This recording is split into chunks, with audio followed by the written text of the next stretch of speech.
यावानर्थ उदपाने सर्वतः सम्प्लुतोदके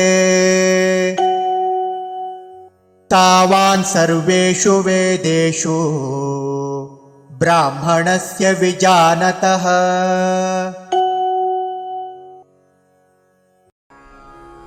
यावान् अर्थः उदपाने सर्वतः सम्प्लुतोदके तावान् सर्वेषु वेदेषु ब्राह्मणस्य विजानतः। यावानर्थ उदपाने सर्वतः सम्प्लुतोदके तावान् सर्वेषु वेदेषु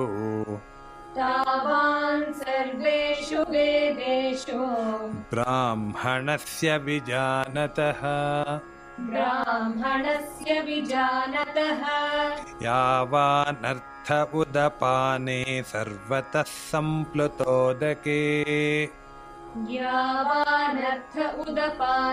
सर्वतः सम्प्लुतोदके तावान् सर्वेषु वेदेषु ब्राह्मणस्य विजानतः।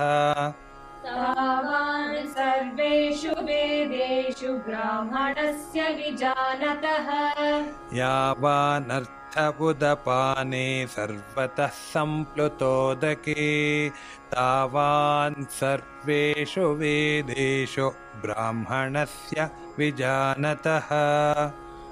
यावानर्थ उदपाने सर्वतः सम्प्लुतोदके तावान् सर्वेषु वेदेषु ब्राह्मणस्य विजानतः।